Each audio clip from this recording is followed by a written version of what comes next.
esta mesa, por abrir esta mesa en el marco de un coloquio que está más dedicado tradicionalmente al análisis, pero en vista de que la historia también tiene su respectiva tradición como parte de la formación de cineastas, de la educación cinematográfica, etcétera, pues la invitación creo que resulta no solo halagadora, sino, espero, eficaz. Hemos decidido hablar los participantes de este coloquio de ese tema de cine e historia, pero desde enfoques que tienen que ver con nuestro ejercicio, con nuestros respectivos trabajos en torno a este tema. Y en ese sentido, pues ya hay un orden de participación y vamos a iniciar con el trabajo de el poeta, novelista, poeta, digamos, incluso premiado en no pocas ocasiones, novelista también excelente, el doctor Ángel Miquel Rendón, quien es profesor investigador en la Universidad Autónoma de Morelos y autor de una amplísima, pero verdaderamente amplísima, obra que tiene que ver sobre todo eh, con la historia del cine mexicano de los primeros años, digamos, de la primera gran etapa del cine mexicano, aunque no sea nada más ahí, pero sobre todo ahí es donde ha centrado su trabajo. Entonces, el doctor Miquel nos trae en esta ocasión un tema, cine silente e historia en la región de La Laguna, México, 1911-1917, lo que confirma lo que acabo de decir justamente. Adelante, doctor, tiene usted sus 20 religiosos minutos. Muchas gracias por las afectuosas flores, doctor de la Vega, que son ampliamente correspondidas. Agradezco, estoy muy contento de estar en este coloquio de nuestro amigo Lauro Zavala, organizado, presidido por nuestro amigo Lauro Zavala, pero que desde luego tiene un equipo de colaboradores muy eficiente que harán seguramente de este evento y muy nutrido evento, ¿no? Algo muy exitoso. Voy a compartir pantalla para empezar a presentar eh,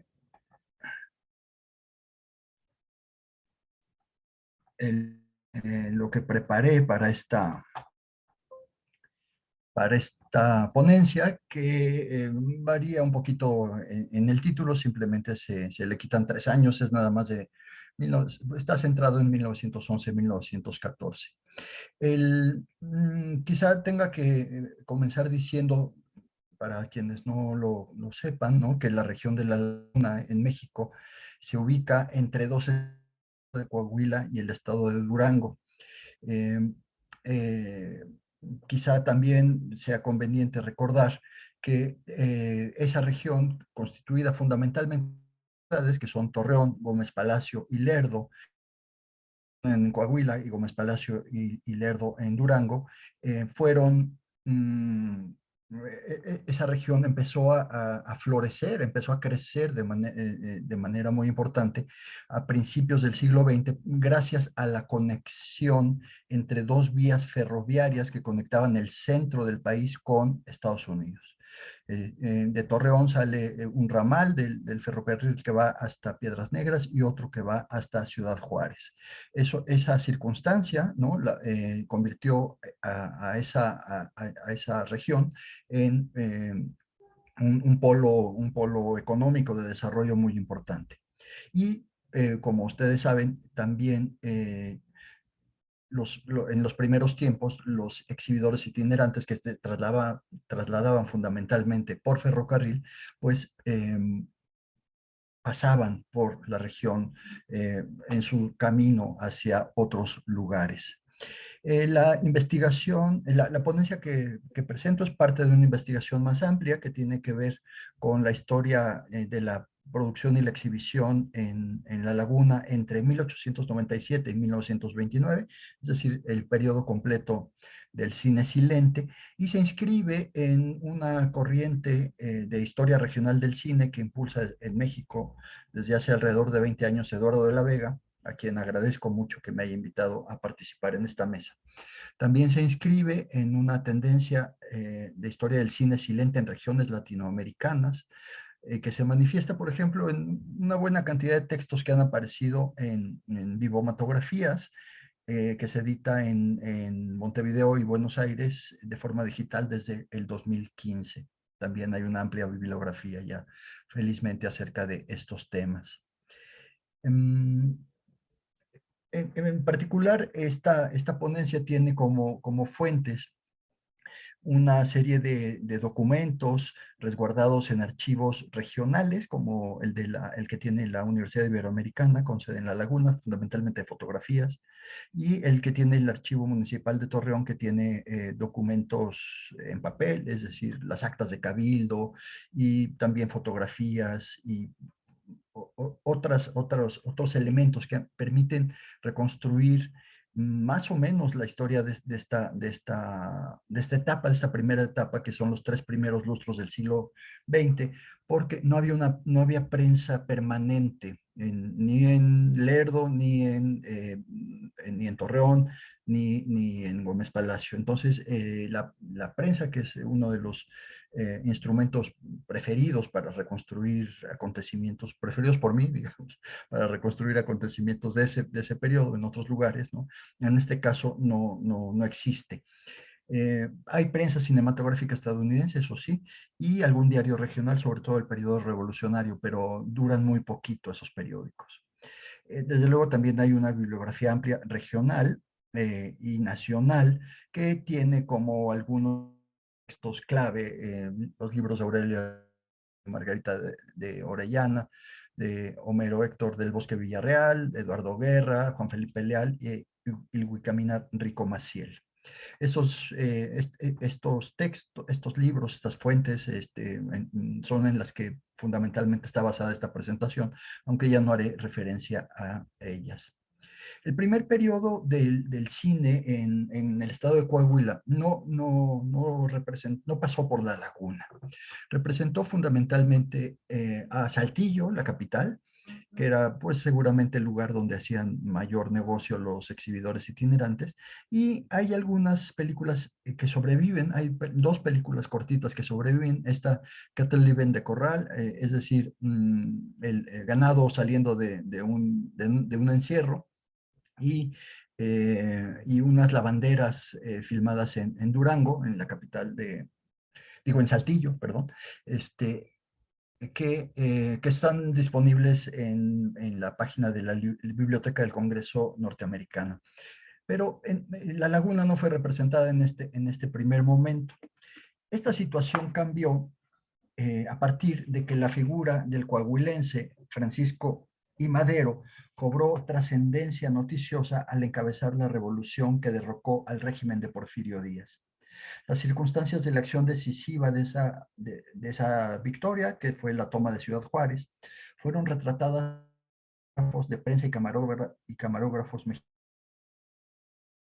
Y cuando el caudillo se dirigió por tren de la frontera al centro político del poder, a la Ciudad de México, deteniéndose en varias poblaciones del estado de Coahuila, fue filmado por Salvador Toscano. Naturalmente, esas imágenes para el público coahuilense, el atractivo de los jefes revolucionarios y sus fuerzas, espacios geográficos, ambientes urbanos y hasta vecinos reconocibles, y fueron aprovechadas en un sentido comercial por el cineasta.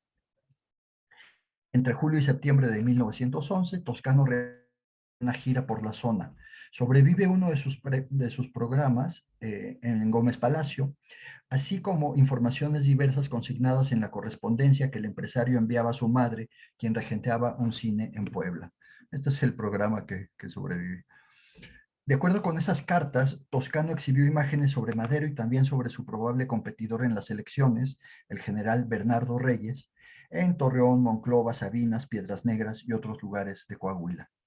Esas proyecciones, realizadas también en otros estados del país, acompañaron a las campañas de propaganda de los candidatos y más adelante a las elecciones.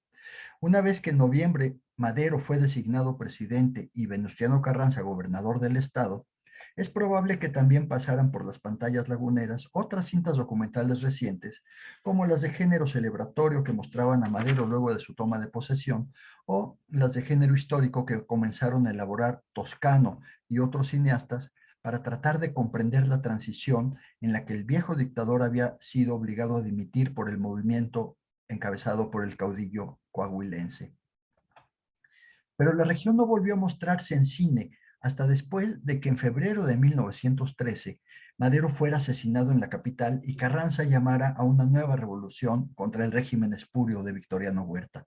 Ferozmente atacadas y defendidas por unos y otros, las estratégicas ciudades de Torreón, Gómez Palacio y Lerdo se convirtieron durante muchos meses en importantes fuentes noticiosas.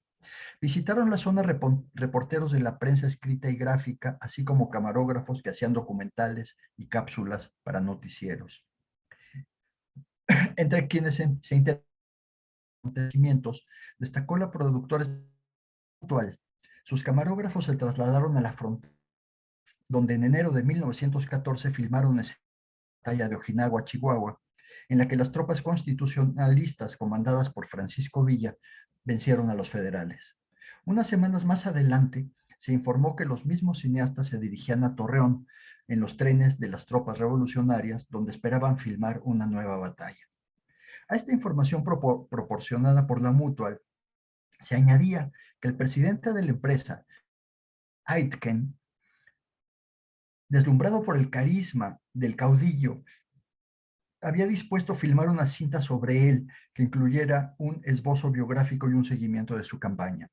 Esto se hizo explícito en los días siguientes cuando otro anuncio ofreció, y cito, emocionantes películas de la guerra mexicana hechas bajo contrato exclusivo de Villa, y en las que se retrataban las tropas rebeldes en su ruta hacia el sur. Más adelante, un nuevo material publicitario de la empresa norteamericana ofreció el registro cinematográfico de la batalla de Torreón, al que se informaba que seguiría una película en proceso titulada La vida de Villa, que sería estelarizada por Raúl Walsh y dirigida por Christy Caban, una película de ficción. Cuando esas cintas fueron terminadas, un documental y la película de ficción se unieron en un solo paquete, vendido como La batalla de Torreón y La vida de Villa. Una compañía creada al calor de los acontecimientos, la Mexican War Film Company, reveló que había pagado a la Mutual una enorme cantidad por los derechos para distribuir esa obra filmada bajo fuego, que en una longitud de 7 rollos llenos de palpitante emoción, incluía cientos de escenas tomadas en las batallas de Torreón y otros lugares, así como la trágica juventud y las aventuras de este magnífico guerrero, el mayor genio militar desde Napoleón. Así lo promovía su película La Mutual. Entre otros documentos relativos a esta obra, Aurelio de los Reyes reproduce una nota escrita tras su estreno en Nueva York, en la que se revelan algunas de sus características. Y cito, propiamente hablando, son 2 películas que se exhiben como una. Solo un título la separa. La batalla de Torreón se exhibe primero y no es muy larga. Después sigue el drama La vida del general Villa.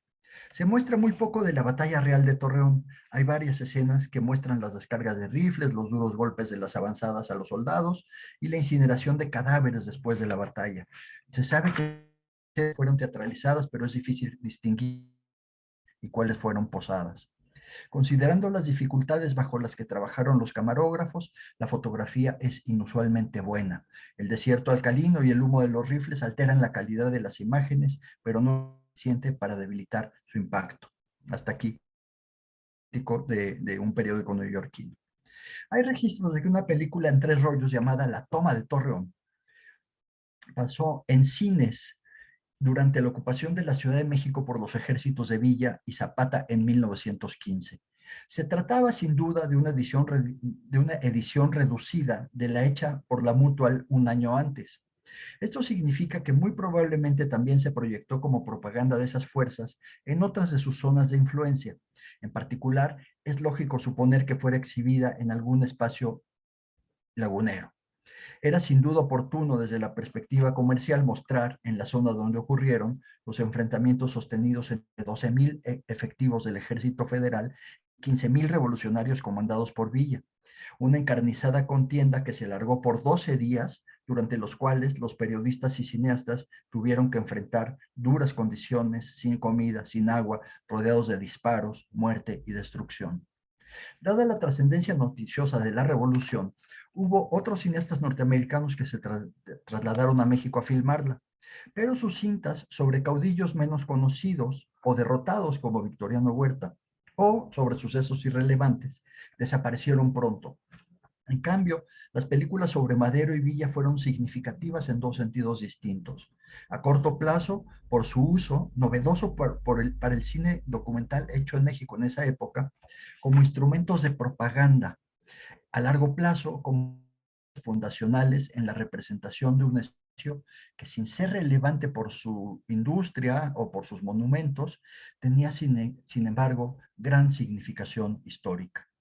Cuando unos meses después de haber sido filmadas esas películas dejaron de ser rentables desde la perspectiva comercial, desaparecieron como la mayor parte de los documentales contemporáneos.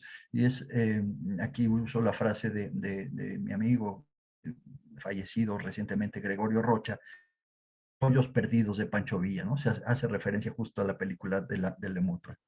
Aún así, el paso de Madero por la laguna y la toma de Torreón por Pancho Villa fueron momentos recreados en obras posteriores, documentales o de ficción, relativas al proceso que comenzó a ser conocido entonces como Revolución Mexicana. La laguna permanecería por eso en un lugar relevante de la narrativa cinematográfica postrevolucionaria. De este modo, las cintas filmadas en 1911 y 1914 contribuirían como pequeños vectores a la construcción del modelo de comprensión del pasado y legitimación del presente, también manifiesto en libros de educación básica, libros de memorias de los participantes en el movimiento, propuestas iconográficas de la Escuela Mexicana de Cultura y otras instancias culturales, que tendría gran peso en la formación cívica y la conciencia histórica en el país prácticamente hasta la actualidad. Un modelo, añadiría para finalizar, en el que la historia y el cine que la representó resultan con frecuencia indiscernibles. Y aquí les muestro una imagen que encontré apenas hace unos días en Marabatío, Michoacán, donde está esta mezcla fascinante, cine e historia, con Madero y Villa en el centro de las imágenes y Pedro Infante en un extremo, ¿no? Les agradezco por su atención. Seguimos en la mesa. Muy bien, doctor, muchísimas gracias. Además, perfecto tiempo o marco de tiempo o marco temporal.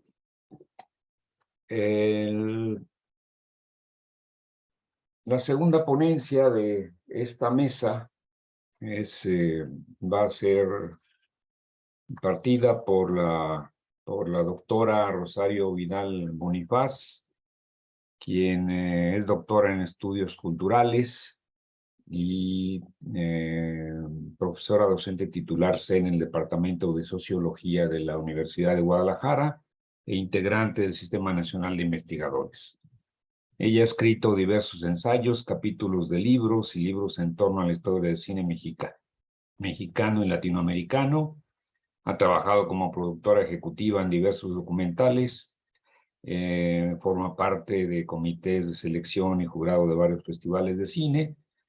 Y también ha participado en la asesoría y curaduría de diversas exposiciones sobre historia y estética del cine mexicano. Su tema, que es algo que ha trabajado también mucho, la industria fílmica mexicana, la historia de la industria fílmica mexicana, es búsquedas industriales, héroes populares en el cine mexicano de los años 30 del siglo XX. Adelante.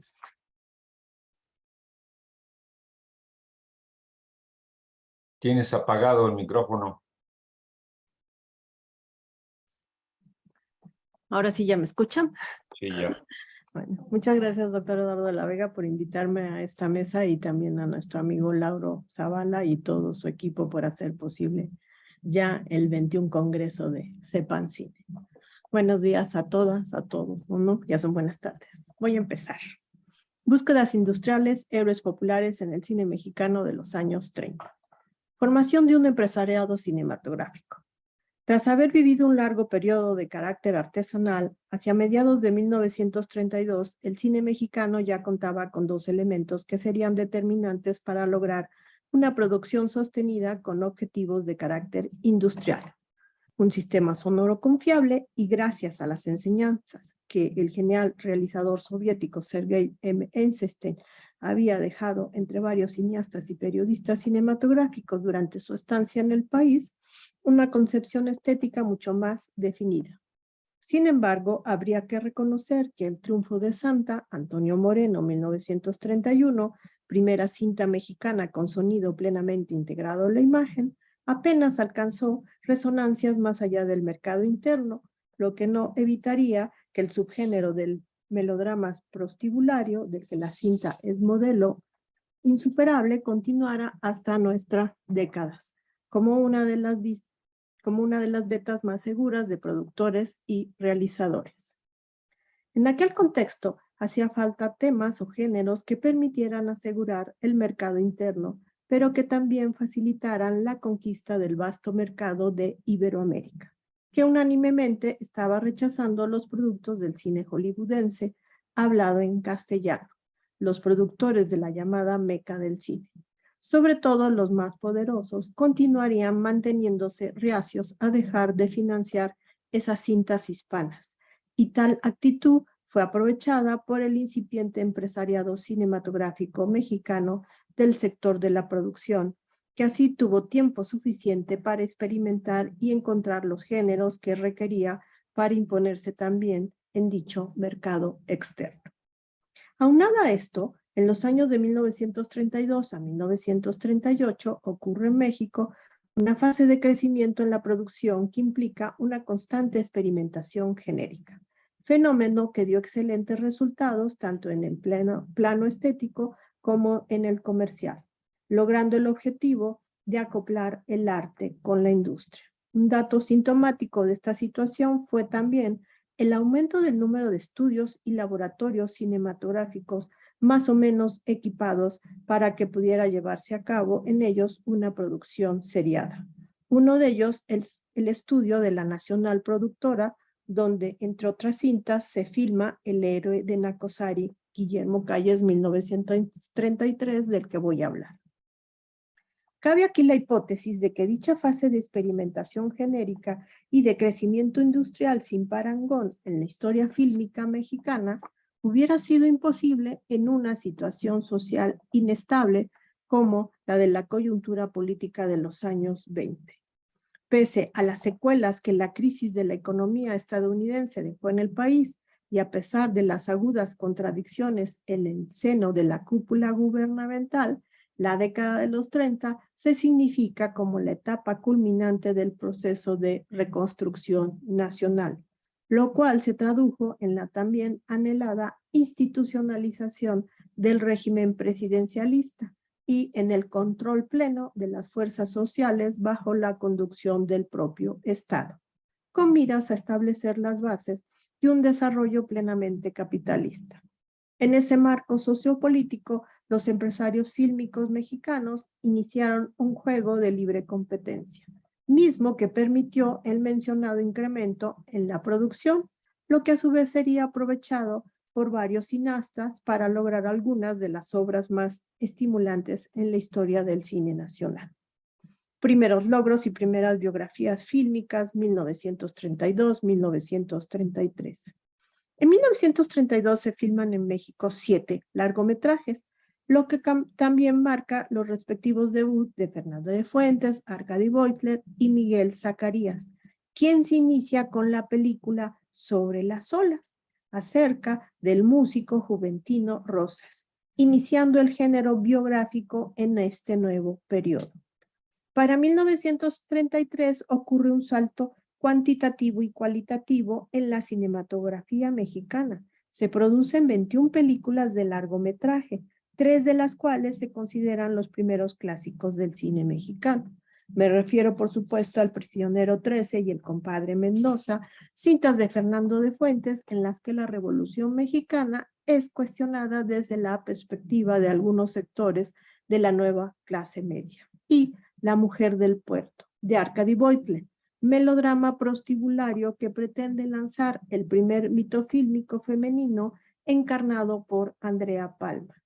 Tal volumen de producción ubicó al cine mexicano a la cabeza de las cinematografías de habla hispana. En el mismo año, España produjo 17 largometrajes y Argentina solo 6. El ejemplar caso de El héroe de Nacosari. Jesús García Corona, Hermosillo, Sonora, 2 de diciembre de 1881, a los 23 años de edad se convierte en ingeniero de máquinas del ferrocarril de la compañía de Moctezuma Cooper. El 7 de noviembre de 1907, sustituye al conductor Alberto Biel, quien se reporta enfermo. Después de una primera vuelta de la bodega a las Minas Pilares, se le informa a Jesús que se necesitan más suplementos. 4 toneladas de explosivos deben ser trasladados al almacén. Durante la operación de carga, aprovecha para hacer una rápida visita a su madre. De regreso, no se percata que los carros con explosivos fueron ubicados enseguida del motor de combustión. El fuego se empieza a propagar y Jesús le pide a la cuadrilla que se arroje del tren. Tan enorme fue la explosión que la locomotora desapareció y Jesús murió al instante. A partir del 7 de noviembre de 1944 se celebra en México el Día Nacional del Ferrocarrilero. Se trata pues de un típico ejemplo de héroe popular que alcanza ese rango gracias al hecho de haber ofrendado su vida en beneficio de sus congéneres. 26 años después de los acontecimientos que costaron la vida a Jesús García, la Compañía Nacional Productora de Películas decide trasladar a la pantalla los aspectos más relevantes de la vida de este héroe popular, para lo cual contrata a Guillermo el Indio Calles en calidad de realizador y al actor de origen español Ramón Pereda, con antecedentes en Hollywood, para interpretar a Jesús García. Guillermo el Indio Calles también tenía antecedentes en la meca del cine. En 1913 colaboró en los estudios Lubin de Los Ángeles y posteriormente se integró al equipo de la Vitagraph Company, donde interpretó personajes de Apache, la mayoría de las veces sin tener crédito en la pantalla. Luego sería pionero del cine con sonido, con películas filmadas tanto en Hollywood como en México. Para el rodaje del héroe de Nacosari, Calles utilizó locaciones de los alrededores de la Ciudad de México y los estudios de la antes mencionada empresa. A fin de interpretar a la novia del protagonista, se contrató a Olga Arizpe. A los pocos días de filmación y al no poder con su papel, va a tener que ser suplida por Conchita Banuet, lo que modificó el calendario y por lo tanto los costos de producción. Otro de los intérpretes, Antonio Refrastro, estuvo a punto de morir electrocutado. El fotógrafo Antonio Fernández experimentó con efectos especiales e hizo las miniaturas de los ferrocarriles, pero al parecer su mal carácter lo llevó a no volver a trabajar en la industria del cine. Tras una exposición privada de la película a los editores de Filmográfico, Estos señalaron que la fotografía y grabación de sonido impresionaron a las personas que asisten a la proyección, con una impecable calidad de la banda sonora debido al sistema de grabación de los hermanos Rodríguez. Comparando imágenes similares realizadas en Hollywood, la revista concluyó: nunca imaginaron que los cineastas en México estaban suficientemente equipados para realizar películas en el estilo del héroe de Nacosari, debido a sus dificultades técnicas. El historiador Emilio García Herrera destaca que la rudimentaria concepción del cine de Cáñez lo lleva a desconocer otra forma de progresión narrativa que no fuera la resultante de la simple sucesión de cuadros con una mínima conexión entre sí. En su biografía del héroe ferrocarrilero Jesús García, quizá pueda advertirse una muy mala influencia del célebre filme silente de Abel Gance, La Rueda, Francia 1921. Pero lo más patente en la película es la necesidad de protegerse de un tema cívico y edificante para escapar, en nombre del mexicanismo, a todo posible reproche. Fin de la cita. Orientada en una ideología más conservadora que otra cosa, la cinta de Cáñez tan solo trata de explicar la nobleza y sacrificio de Jesús García, y en tal sentido se mantiene ajena al registro histórico de los hechos y a intentar ofrecer una mirada menos maniquea del asunto. En aras del más rancio melodrama del protagonista, solo se muestra su marcada tendencia al romanticismo y jamás se describe con mínimo rigor el contexto social y político en el que su vida se desarrolla. El apego a las nociones familiares tradicionales convierte al héroe en un ser demasiado convencional. Buen hijo, buen novio y seguramente iba a ser buen padre. Y por tanto, mexicano ejemplar como pocos. La escenografía de los pocos lugares, como el mercado de fin de semana, resultó un claro ejemplo de la pobreza de la producción. Uno de los pocos aciertos que vamos a ver enseguida, dramáticos del filme, se ubica al principio cuando el joven Jesús observa un accidente entre dos trenes. Con dicha escena se alude al ineludible destino del héroe. Por otra parte, ese destino está simbolizado en el reloj obsequiado a Jesús por su mentor. Al final, el objeto nos muestra que el tiempo ya se terminó para el héroe de Nacosari. Por lo demás, hay en la obra un pretendido afán de establecer algunas correspondencias religiosas, ya que el sacrificio de un personaje llamado Jesús no puede dejar de asociarse con la idea católica de la redención humana gracias a la muerte de Cristo. Sin embargo, todo indica que, a diferencia del corrido dedicado a las hazañas de Jesús García, la película dirigida por Guillermo Cáñez no tuvo el éxito económico y la popularidad que buscaban quienes la produjeron.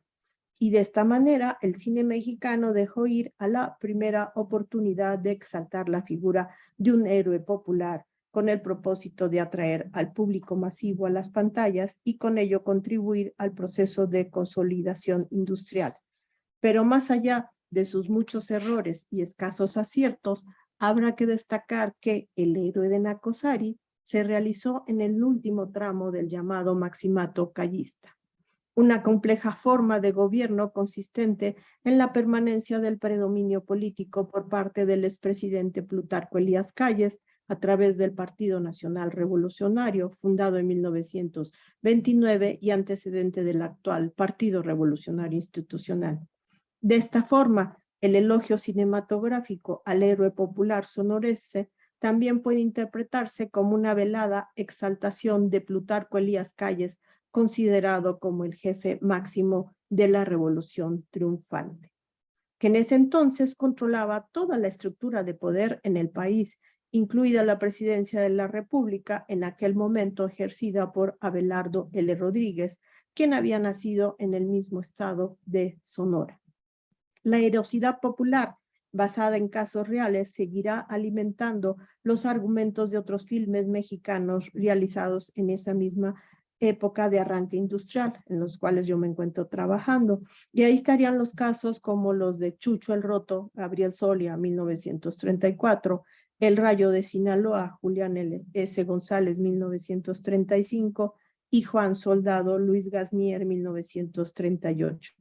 También dignos ejemplos del cultivo de un nacionalismo a ultranza que, con sus respectivos éxitos, por el primero de los casos, enriquecerían el proyecto industrial de una cinematografía que llegaría a ser la más importante y significativa del mundo de habla hispana.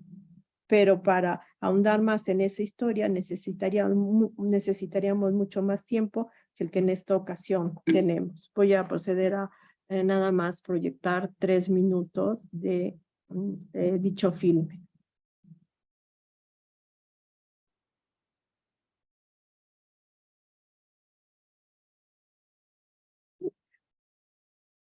Bueno, me deja.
Saludos, Rosario. No se escucha la proyección.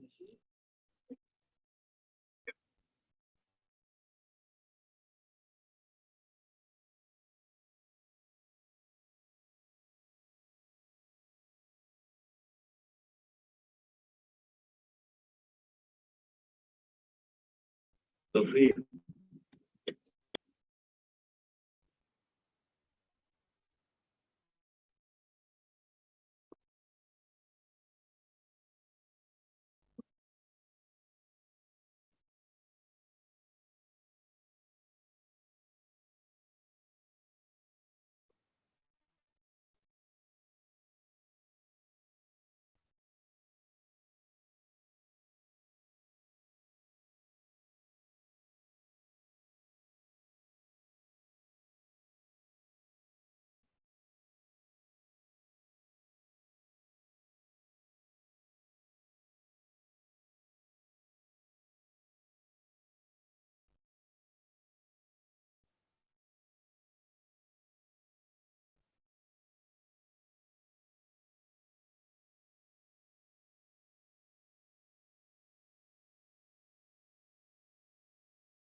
Perdón, perdón, perdón, perdón.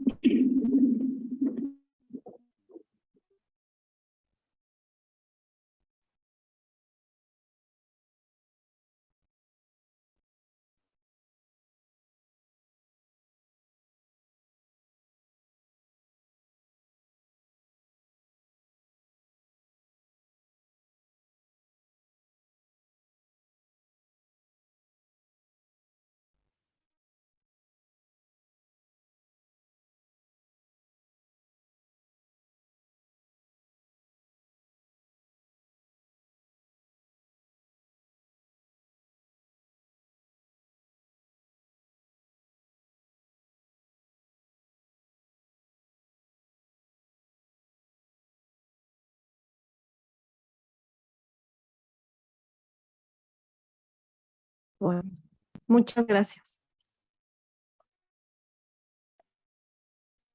Hubo un problema técnico, aquí nosotros no escuchábamos la película, ¿no?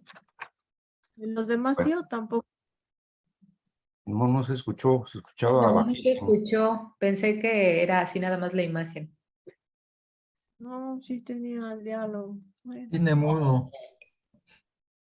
No sé si le pusiste muy bajo tu... No, pues es que por eso quería hacer una prueba, pero pues como nos dijeron que teníamos que entrar 5 minutos antes, pues ya cuál prueba. Bueno, seguimos en tiempo, no se preocupen. La siguiente intervención correrá a cargo de Tania Celina Ruiz Ojeda, aquí presente, ya la ubicaron. Ella es doctora en Historia por la Universidad Michoacana de San Nicolás de Hidalgo. También realizó una estancia postdoctoral en el Instituto de Investigaciones Estéticas de la UNAM, así como una estancia de investigación en el Laboratorio Film e Historia de la Universidad de Barcelona. Es investigadora de tiempo completo en la Unidad de Investigaciones sobre Representaciones Culturales y Sociales de la UNAM, integrante del Sistema Nacional de Investigadores como candidata a investigadora.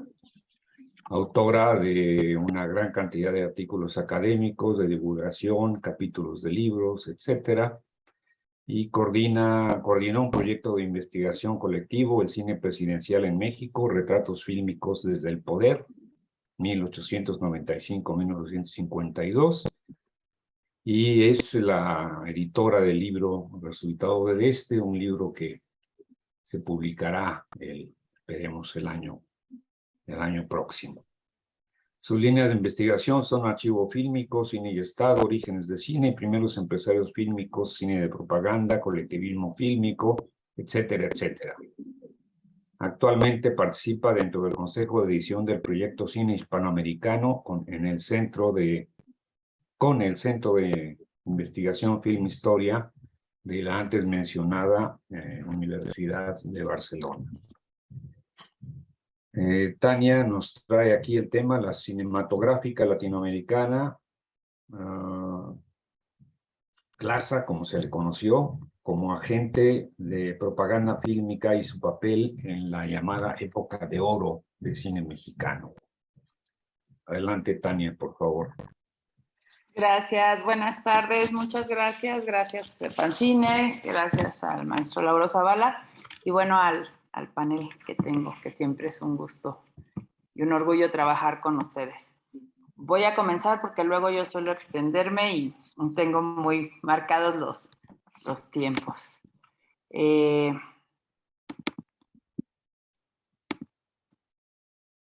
Bueno, yo les quiero platicar sobre CLASA. Es uno de los estudios más importantes que existieron, productora de muchas de las grandes películas mexicanas, pero más allá de eso quiero hablar sobre cómo se relaciona CLASA con el gobierno mexicano y la producción fílmica, y en particular sobre un personaje que ya llegaré al final de la charla hacia él, que me parece que es muy relevante en la historia del cine mexicano y que no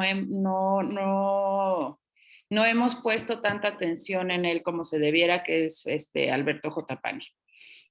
Bueno, comienzo. La Cinematográfica Latinoamérica S.A.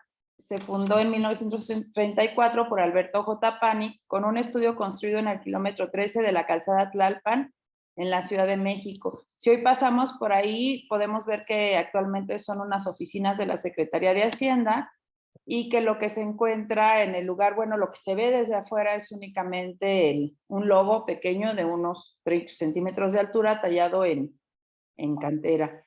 Esta productora tuvo una inversión inicial de capital social de 300,000 pesos y sus estudios fueron en su momento los más importantes del periodo. En sus inicios contaba con un foro, una sala anexa de grabación de sonido, un edificio de camerinos, un laboratorio, comedor y oficinas. Justo aquí estamos viendo el comedor de los estudios CLASA. Esta es una una fotografía que pertenece a la fototeca de Lina. En su búsqueda de crear una productora competitiva, el ingeniero de sonido y el fotógrafo fueron enviados a Estados Unidos de Norteamérica para ser capacitados por cuenta de la empresa. La filmación consecutiva de 2 películas dirigidas por Fernando de Fuentes, Vámonos con Pancho Villa en el 35 y Las mujeres mandan en el 36, así como la construcción de los estudios y la adquisición de equipo, orillaron a Clasa a una situación de fragilidad financiera, luego de que se agotaran los recursos de la sociedad que la había creado, así como el crédito obtenido por el Banco Nacional de México. Las 2 películas resultaron ser de un costo muy elevado debido a la inexperiencia de la casa productora. Fueron sus 2 primeras películas y además Vámonos con Pancho Villa fue la primera, pero no tuvo el éxito que se esperaba. Fue una magna producción, si ustedes han tenido oportunidad de verla, si no, está en la página de la Filmoteca de la UNAM, Cine en Línea, ahí la pueden ver. Con filmación en exteriores, participación de muchísimos extras, hay muchas historias alrededor de préstamos de parte del gobierno de Cárdenas para que hubiera, para la aparición tanto de trenes como de ejércitos, caballos, etc.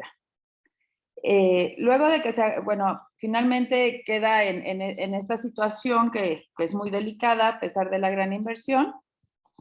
Y continúo leyendo porque si no me pierdo. Las 2 películas resultaron ser de un costo muy elevado debido a la inexperiencia de la casa productora, además de que la productora mexicana accedió a realizar trabajos adicionales en estudios hollywoodenses por petición de la distribuidora norteamericana con la que trabajarían. De cuál era esta distribuidora no tenemos más registro que la mención que hace sin dar el nombre Alberto J. Pani en sus memorias. Al final, la distribución en el extranjero no se llevó a cabo y los filmes solo tuvieron corrida nacional, en donde se recuperaron únicamente la tercera parte de su inversión. El 11 de noviembre de 1935, el presidente Lázaro Cárdenas aprobó un memorándum en donde se exponía la posibilidad de dar un fuerte impulso a la industria cinematográfica mexicana gracias a la fundación de un serio trabajo de propaganda educativa y política y turística, educativa, política y turística en el extranjero.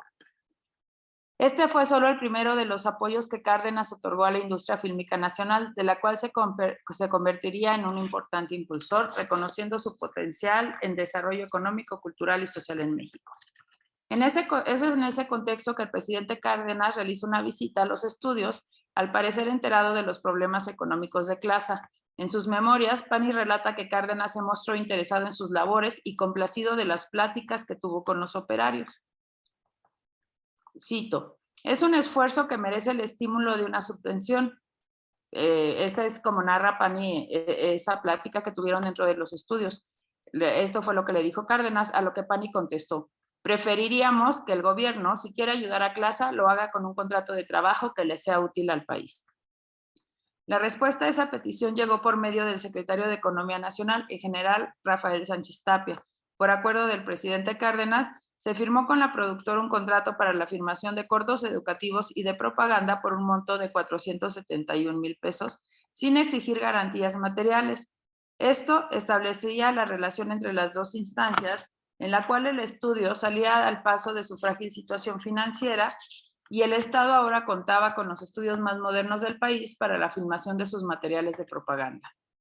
Por orden presidencial, la Secretaría de Hacienda realizó el pago por adelantado. El dinero se invirtió en subsanar algunas deudas y en ampliar las instalaciones de los estudios, así como en la construcción de 2 foros más, y el saneamiento del predio que se inundaba en tiempos de lluvias. Es factible pensar que la larga carrera política y cultural de Alberto J. Pani, así como su relación con importantes personajes de la política mexicana, ayudaron en la decisión de elegir entre las 36 empresas que pertenecían a la Asociación Mexicana de Productores de Películas en ese momento, a Clasa como la productora que trabajaría para el gobierno. El panorama del cine mexicano resultaba complicado. Los estudios contaban con un equipo de menor calidad que los utilizados en la industria norteamericana y por lo que era común el envío de películas a laboratorios norteamericanos para su postproducción final, lo que incrementaba los costos. Sobre esto dice Rafael Pulido Islas, quien trabajó en Clasa. La capacidad de producción de los talleres es también limitada y su organización ha adolecido de los mismos o peores vicios que las empresas productoras de películas. Altos salarios, poca eficacia, servicios defectuosos, embrollos judiciales son factores comunes que no permiten el perfeccionamiento definitivo de la producción y constituyen rémoras para el fomento y desenvolvimiento general de la industria. Termina la cita. El principal problema parecía ser económico. Las deudas consumían a las productoras y la mano de obra no tenía la capacitación suficiente. De los 1,300 trabajadores agrupados en la Federación Nacional de Trabajadores de la Industria Cinematográfica, tan solo cerca de 400 contaban con la calificación necesaria. Además de las 36 empresas pertenecientes a la Asociación Mexicana de Productores de Películas, se contabilizaban 11 empresas que no estaban afiliadas y 5 distribuidoras de películas mexicanas. Las productoras contaban con un capital que variaba entre los 100 y los 200,000 pesos, cuando el capital de Clasa había sido de 300,000. Las empresas productoras eran en su mayoría quienes distribuían sus propias películas.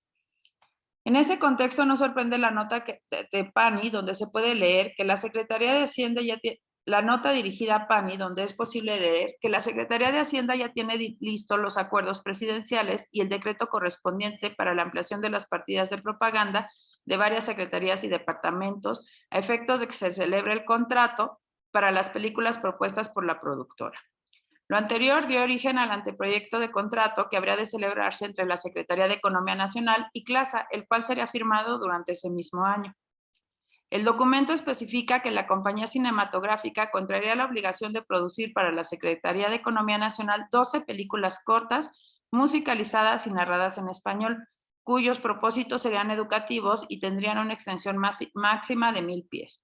Se señala la producción de otros 12 títulos de características similares y que serían de corte turístico. Estos contarían con una traducción al inglés, francés, italiano y alemán, lo que permitiría su difusión en distintas partes del mundo. El 3 de febrero del 36 se presentó al subsecretario de Economía Nacional una copia del documento titulado Informe y Proyecto de las películas que va a editar la compañía Clasa para este departamento, es decir, para el DAP. Lo que estamos viendo ahora son unos fotogramas de las películas que fueron producidas por Clasa, en particular de los noticiarios. Clasa Films en este proyecto proponía al Estado mexicano la creación de una serie de noticiarios que se realizarían quincenalmente, que serían proyectados en las salas de cine y que incluirían, bueno, tanto pasajes de la vida nacional relevantes, celebraciones cívicas, actos donde participara el presidente, como también algunas cuestiones relacionadas con la cultura. Aquí lo que podemos ver es un desfile en el Estadio Nacional, un desfile deportivo de estudiantes y lo siguiente es un desfile en apoyo a la educación socialista. Y en este otro vemos a Cárdenas en la celebración del Día del Soldado compartiendo mesa y taco con algunos de los asistentes. A la derecha tenemos unas regatas que se realizaron en Xochimilco y que, bueno, fueron muy, muy promocionadas en ese momento. De estos números, de estos noticiarios que Clasa intentó producir para el gobierno, realmente solo se realizaron 3 números, los 3 se conservan actualmente en la Filmoteca y en la Cineteca Nacional y fueron difundidos no solo en México, sino en diferentes lugares del mundo.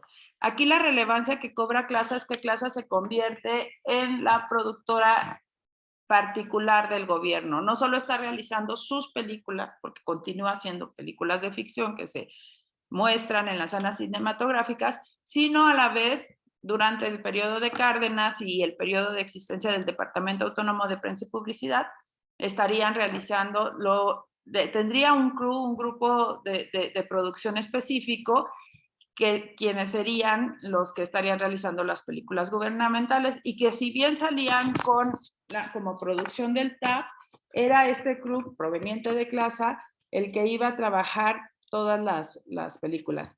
Como el doctor Ángel Miquel habló de La Laguna, les voy a mostrar mientras continúo leyendo, vamos a ver imágenes de un corto que sí tiene sonido, solo que se lo he quitado para esto, y bueno, esto es también así como para continuar con el tema de la laguna. Este documental corto se llama El Centro Ejidal de la Comarca Lagunera, fue filmado en el 38 y vemos que el director sería Felipe Gregorio. Perdón, no le quité el sonido, yo dije que sí, pero no lo hice, ahora sí. Y si bien viene firmado por el DAP, fue producido y fue postproducido en Clasa. El presidente aprobó un acuerdo que impulsaba la elaboración de propaganda pro México. El acercamiento con Clasa no fue el primero establecido entre un gobierno mexicano y una empresa cinematográfica. Sin embargo, sería el único que desde la llegada de la imagen Movimiento a México en el 96 hasta el periodo postrevolucionario quedaría constituido legalmente. Así quedó establecida de manera oficial la unión entre la industria cinematográfica y el poder. El documento detallaba el modelo de las producciones para fines de promoción al turismo. Se solicitaban 3 modelos narrativos: panorámicas de la ciudad, en las cuales estaban encargadas de mostrar aspectos educativos en la ciudad, las panorámicas del campo, con aspectos de la labor educativa en el campo, y arqueología. Las características de los materiales fueron definidas por el gobierno mexicano. Se estableció que los materiales referentes al turismo siguieran el mismo modelo de viaje narrado, lo cual permitiría llevar el registro de ellos y garantizar su distribución universal. Se proponía la visita a lugares de interés como Teotihuacán, Tehuantepec, Puebla, Querétaro y la Ciudad de México, o determinar rutas por usos y costumbres e industrias como indumentaria popular, fiestas indígenas, danzas regionales, lagos de México o, en todo caso, un número también llamado Nuestra Cerámica. En el acuerdo se pretendía que una de las principales beneficiarias del mismo fuera la Secretaría de Educación Pública, para la cual serían producidos materiales de carácter educativo en torno a los siguientes temas: escuelas, hijos del ejército, politécnicas, bellas artes, escuelas rurales y escuelas primarias. Se propuso que los 12 cortos fueran de tipo educativo, cultural o documental y deberían de contener una enseñanza o contribuyesen a facilitar por la persuasión o solo por el conocimiento el ejercicio de funciones gubernamentales que convinieran hacer del dominio público. Entre los temas que se incluían en esta propuesta eran las ruinas arqueológicas, que incluían películas dedicadas a una sola zona, por ejemplo, Chichén Itzá, Monte Albán, o varias de un mismo carácter, por ejemplo, pirámides.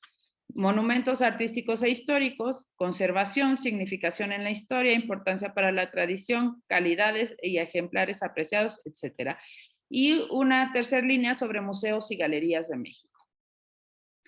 Para la música, también sería parte de este primer plan, esta primera propuesta, que hay que decir que no se ejecutó como se buscaba.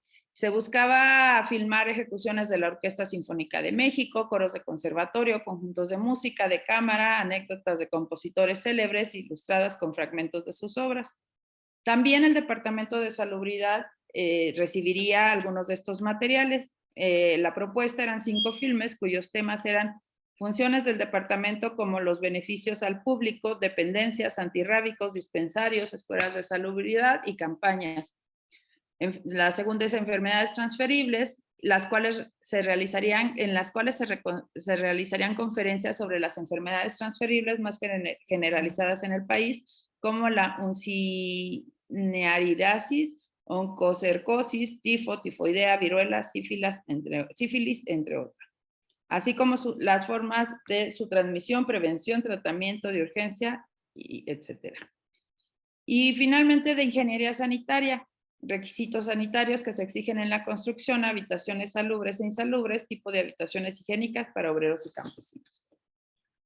Bueno, como me queda poco tiempo y tengo mucho texto, yo lo que quisiera decir es que, y regresar a la figura de Alberto J. Pani, fundador de Clasa, que si bien deja a su hijo como director de esta empresa cinematográfica, es él quien sigue llevando las riendas. Como sabemos, Clasa se convierte con mucho éxito y va a ser allá en el Rancho Grande la película que va a significar su gran despegue, también de Fernando de Fuentes. Es una empresa que va a estar de una manera u otra siempre atada al Estado, y esto tiene que ver mucho con la figura de Pani.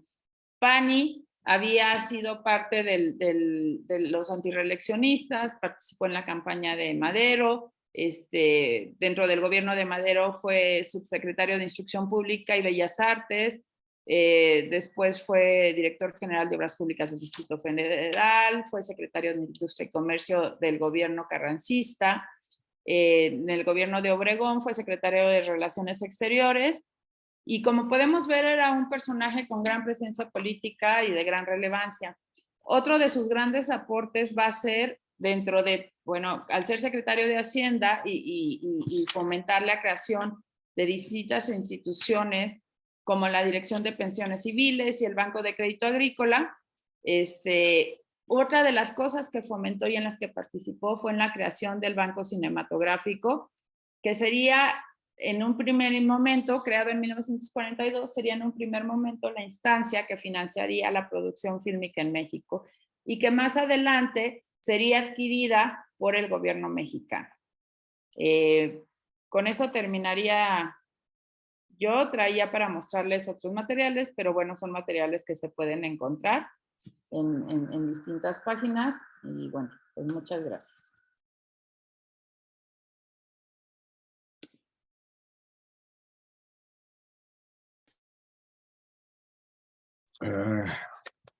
Muchas gracias, Tania, también muy en tiempo.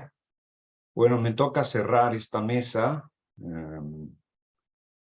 con un tema que no es exactamente o que implica proyecciones cinematográficas, o puede implicar muchísimas, entonces mejor no lo, mejor decidí nada más leerlo y mostrar algunas cuestiones. Es un tema que me ha obsesionado, el de las biografías en este caso de cineastas y particularmente de cineastas mexicanos.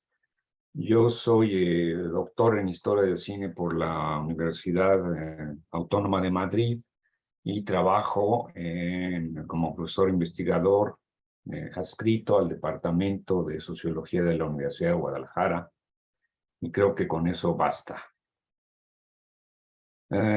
Procedo a leer entonces. Más que una ponencia con el mínimo rigor que ello implica, este trabajo quisiera establecer un recuento analítico muy general de una parte de la amplia bibliografía especializada en torno al cine mexicano, aquella destinada a biografiar a las personalidades que dedicaron o dedican su vida a la realización de películas, ello independientemente de sus formas de producción, es decir, artesanal o industrial.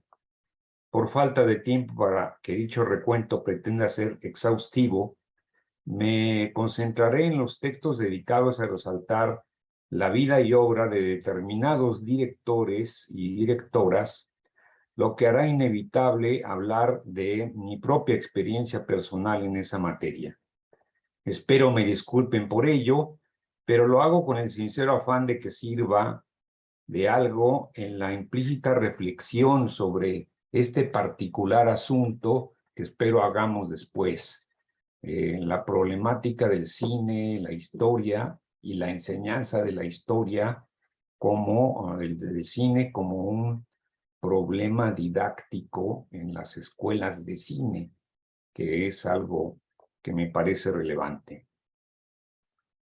En un muy loable trabajo publicado en el año 2000 a manera de capítulo del libro Cine Mexicano y Regiones, Panorama Bibliográfico, nuestro colega Ángel Miquel, aquí presente, y quien por lo tanto no me dejará mentir, ya señalaba que entre 1980 y 1999 se habían publicado 56 monografías de directores y directoras adscritos a la cinematografía nacional, incluidas 7 dedicadas a Luis Buñuel, lo cual resultaba obvio, y 5 a Emilio el Indio Fernández, lo cual tampoco dejaba de ser obvio.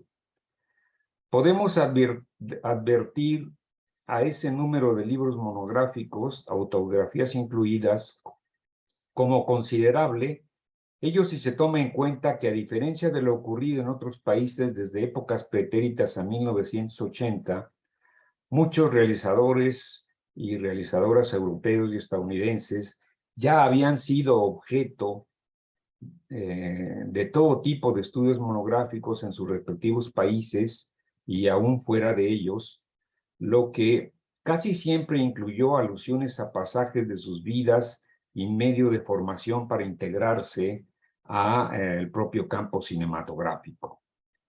Y en las décadas recientes, ya digamos del 2000 para acá, pues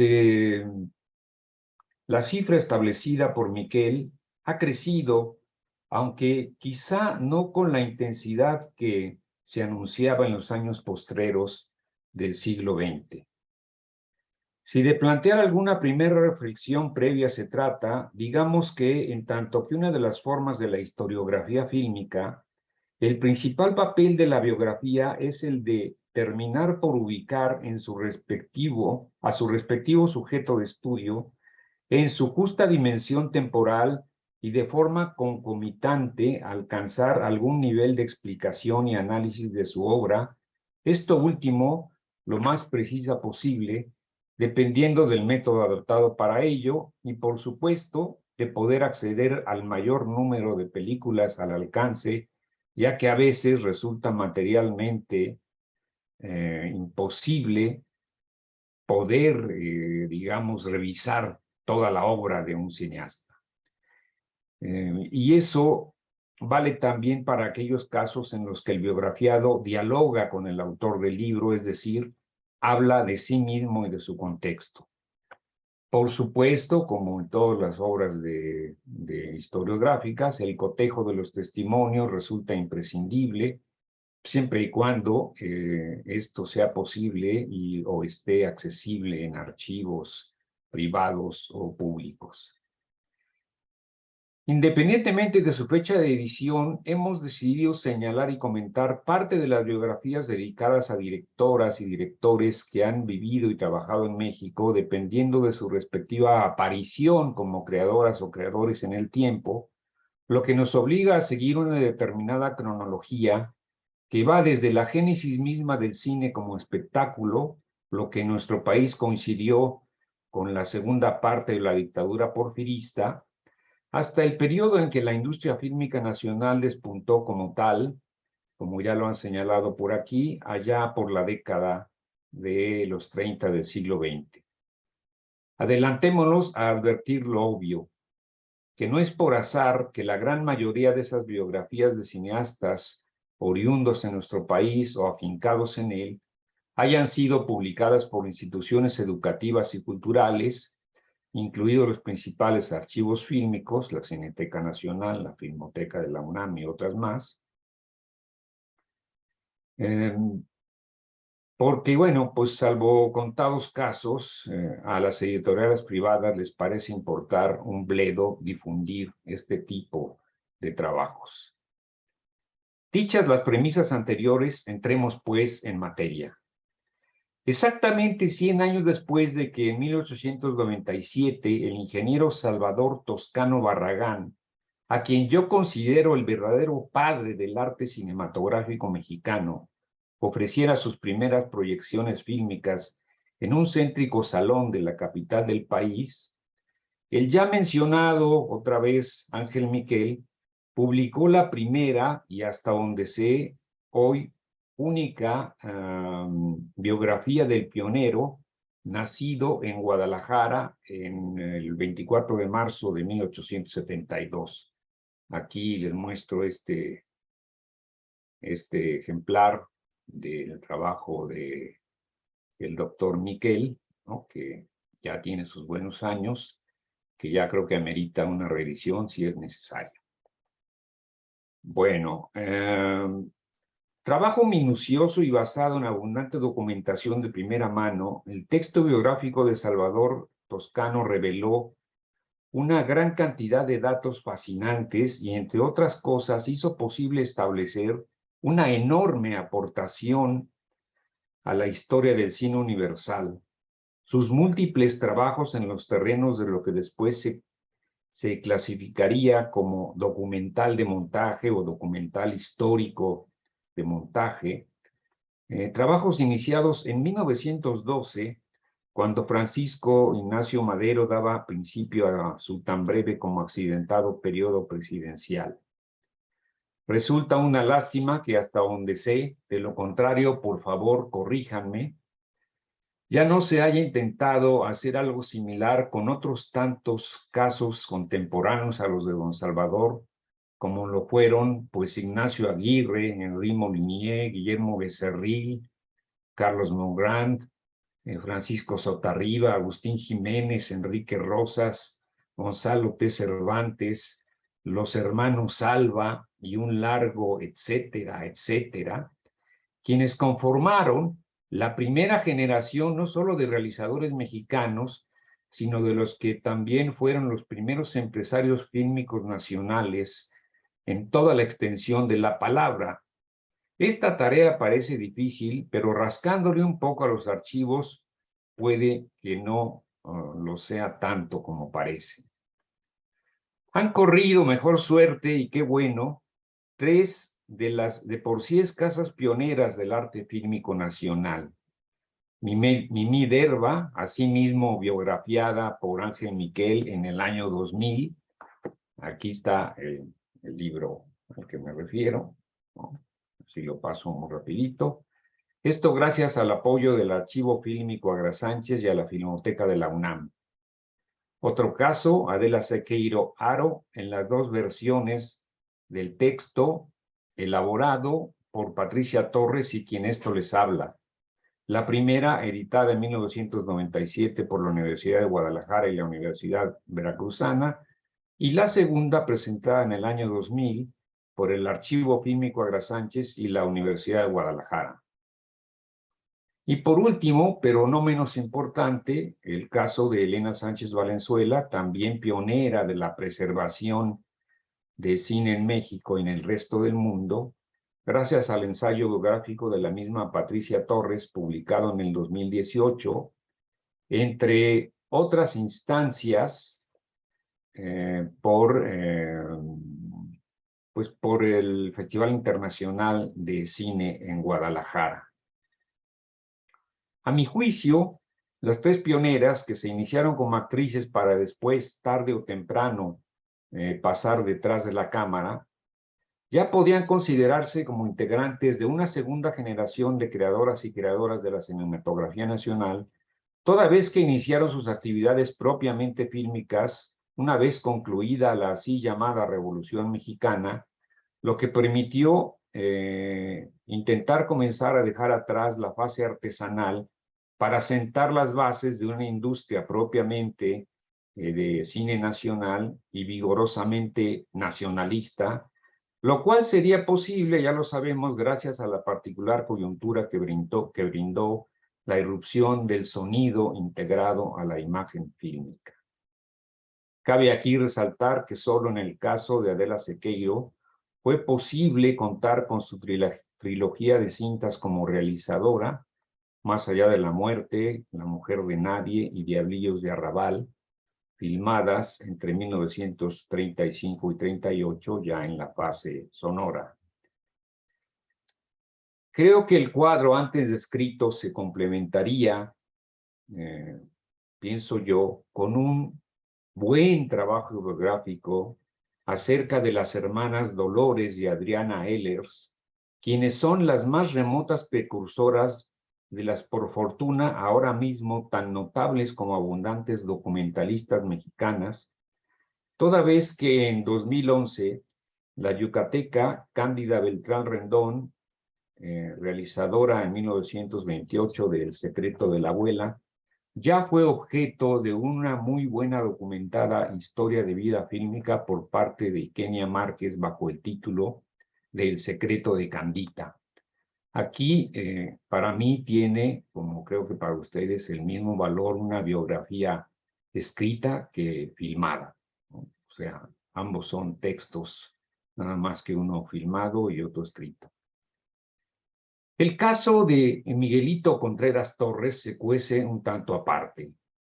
Debutante como realizador con De raza azteca en 1921, este cineasta, oriundo del estado de Michoacán, paisano de Tania, por cierto, desempeñó una prolongada trayectoria dentro del medio fílmico mexicano e internacional, gracias a que también fue productor, guionista e incluso intérprete.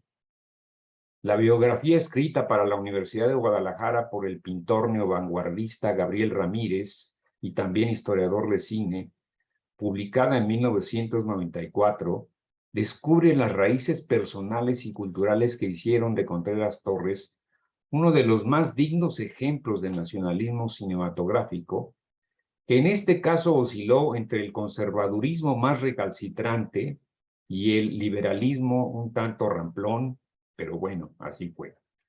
Los empeños del michoacano también se tradujeron en una semblanza fílmica. La historia negra del cine mexicano, realizada en 2017 en forma documental por Andrés García, familiar del cineasta, y este último formado en el todavía Centro Universitario de Estudios Cinematográficos de la UNAM, la actual ENAC, y en la que se destaca, en esta película se destaca la larga lucha que el pionero sostuvo contra el monopolio de la exhibición cinematográfica, comandado por el funesto, digámoslo así, William Jenkins, que el cineasta plasmó en el Libro Negro del Cine Mexicano, editado allá por 1960. A la generación que pertenecieron las personalidades citadas en los dos párrafos anteriores, también se integraron la buena cantidad de directores que pudieron dedicar como tales en los años 20 y primeros de la década de los 30 del siglo pasado, y que mal que bien ya cuentan con sus respectivas biografías, comenzando por los casos de Gabriel Soria, Arcadi Beutler, José Bor, Rafael J. Sevilla y Fernando Méndez García. Tuve la enorme fortuna de ser el autor entre 1992 y 2003 de esa quintilla de libros editados todos por la Universidad de Guadalajara y dedicados a otros tantos casos de gente que puso su empeño y talento en esforzarse por dotar al cine nacional de artilugios que le permitieran integrar el sonido a la imagen, lo que en algunos casos incluyó estancias en Hollywood y el empleo de discos en los que previamente se grabaron la música y los diálogos respectivos. Sin aspirar a hacer monografías definitivas de esos creadores, por supuesto, al menos se debe conocer por medio de ellas diversos tipos de hallazgos técnicos primitivos, aunque también temáticos y formales que dieron parte de su sentido a nuestra cinematografía ya sonorizada y que, bueno, se agregan, por ejemplo, al caso del que habló la doctora Vidal, ¿no? De Guillermo el Indio Calles. Y aquí cabría agregar el trabajo biográfico que Rogelio Agra Sánchez hizo y publicó por medio del archivo fílmico privado, también llamado Agra Sánchez, en torno al ya mencionado en otra ponencia, Guillermo Indio Calles, personaje singular cuya carrera incluyó su respectiva permanencia en la meca del cine, como ya se dijo, donde filmó Dios y Ley en 1929 y Pro Patria, de la que el mismo Agra Sánchez Jr. localizó una copia que esperemos algún día nos dé a conocer o la ponga al acceso comercial, la podamos conocer de alguna manera, porque lo que alcancé a ver de ella me pareció sumamente interesante.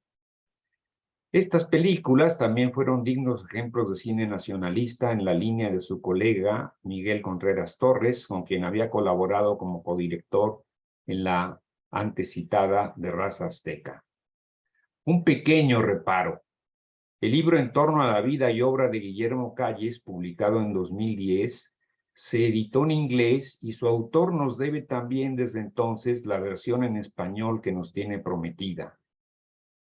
Y al siempre serio y perseverante trabajo de Rogelio Agra Sánchez se debe asimismo una muy documentada biografía de Miguel Zacarías Nogaín, debutante como director en 1932, como dijo la doctora Vidal, con Sobre las olas, sólida semblanza del músico guanajuatense Juventino Rosas. Fernando de Fuentes y Juan Bustillo Oro, también pioneros del cine con sonido integrado a la imagen, no solo fueron amigos y colegas entrañables, sino realizadores de obras capitales, auténticos clásicos de la fase de claro despegue industrial, como lo son El compadre Mendoza, una obra maestra absoluta, y Dos monjes, 1934, por solo citar los dos primeros casos que vienen a la memoria, esto respectivamente. El primero de ambos cineastas fue objeto de un estudio debido a Emilio García Riera, publicado hace muchos años ya, en 1984, por la Cineteca Nacional, y al segundo, la misma institución, la Cineteca Nacional, y en ese mismo año de 84, le dio la oportunidad de dar a conocer con el título de Vida Cinematográfica sus textos autobiográficos antes aparecidos, al menos en parte y de forma semanal, en el diario 1+1.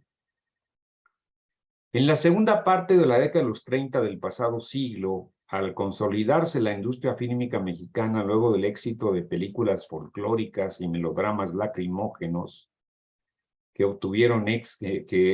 se obtuvieron en los mercados del amplio mercado de habla hispana, debutaron como realizadores otras figuras que sin duda contribuirían a consolidarla a plenitud, sobre todo ya en la década siguiente.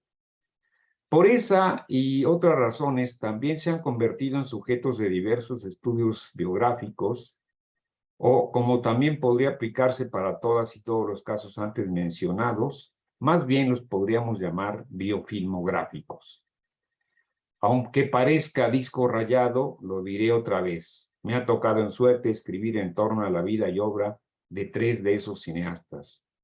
Juan Orol García, de origen gallego, Raúl de Anda Gutiérrez y Alberto Gut. Los dos primeros casos fueron editados por la Universidad de Guadalajara en 88 y 89 respectivamente, mientras que el tercero lo fue por la Cineteca Nacional en 1988. Gut es de los pocos cineastas cuya vida y obra ha sido estudiada por un integrante de una nueva generación de historiadores y analistas, Alberto Cabañas Osorio, quien en la forma cinematográfica, una revisión de la forma del cine a partir de la filmografía de Alberto Gut, 1938-1966, publicado en 2019 por la Universidad Veracruzana, resalta los momentos clave de la historia de vida, de su historia de vida, o de una historia de vida muy peculiar, pero sobre todo hace un detallado desglose del estilo de un talentosísimo director que, por cierto, según me lo dijo alguna vez de viva voz la notable actriz Meche Barba, fue objeto de escarnio y humillaciones en el medio fílmico por su condición de homosexual, como lo fueron otros tantos más. Para concluir este recuento, queda hablar de otros tres notables casos. Los de un par de debutantes como realizadores también en 1938, Alejandro Galindo y Gilberto Martínez Solares, biografiado el primero por Francisco Peredo en el año 2000 mediante un libro publicado por Conaculta e IMCINE, y en el 2016 otro libro también dedicado a Alejandro Galindo por Alejandro Galindo Muñoz, gracias a un singular ensayo patrocinado por la Filmoteca de la UNAM.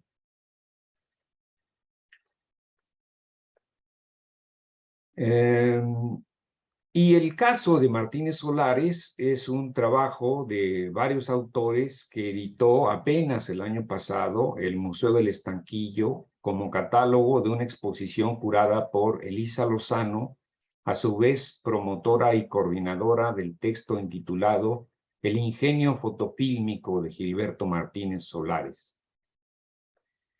El caso restante es el de la interesante autobiografía de Juan José Ortega, quien se inició como realizador en 1939 con Sendas del Destino, cinta apologética a las obras públicas emprendidas por el gobierno de don Lázaro Cárdenas del Río.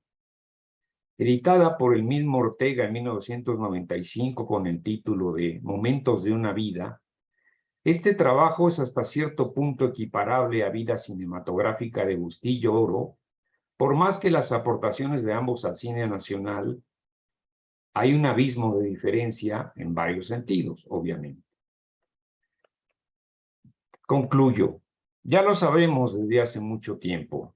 Si la historia mira, valga la metáfora, el bosque lo más completo posible, la biografía y la autobiografía mira a determinados árboles, casi siempre los más fructíferos en cuanto a calidad y cantidad, o lo que en determinados momentos así se considere, con objeto de ponderarlos, pero sin que necesariamente se deba perder la perspectiva crítica sobre sus casos.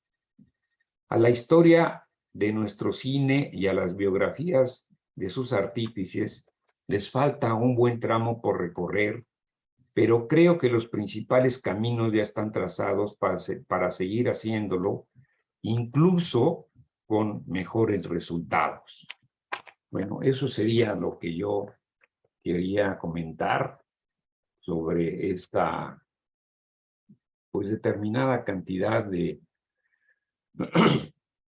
biografías o intentos de biografías sobre nuestras y nuestros cineastas en un periodo muy determinado. Y bueno, creo que tenemos tiempo suficiente, ya nos dirán los organizadores, para abrir una mesa de preguntas y respuestas, un debate entre los propios ponentes, en fin, ustedes dirán. Yo sugiero que si Tania tenía otro pedacito que mostrarnos de película, nos lo pase. Y el doctor Eduardo de la Vega, ¿sí mencionó el libro de Rafael J. Sevilla? Sí, sí, lo mencioné. No puse atención. Y doctor Ángel, una duda, bueno, para empezar nada más, la película de Villa de la Mutual, ¿fue exhibida en Nueva York? Sí, claro, sí fue exhibida no sé si Sí, en muchos lugares, pero sí en Nueva York, y hay una crítica de cine de la que leí, ¿no? Y ya luego la quemaron y la desaparecieron. Pues luego desapareció, quién sabe, Gregorio Rocha encontró unos Gregorio pedacitos Rocha. en esa película Sí, sí. extraña que se llama La venganza de Pancho Villa, sobre la que se ha escrito, ¿no? Mm, Kim Tomah, no me Sí, acuerdo pero en cómo se los rollos llama. perdidos de Pancho Villa pone ese pedacito también, más bien en los Sí, rollos, ¿no? sí, sí, sí. Gracias.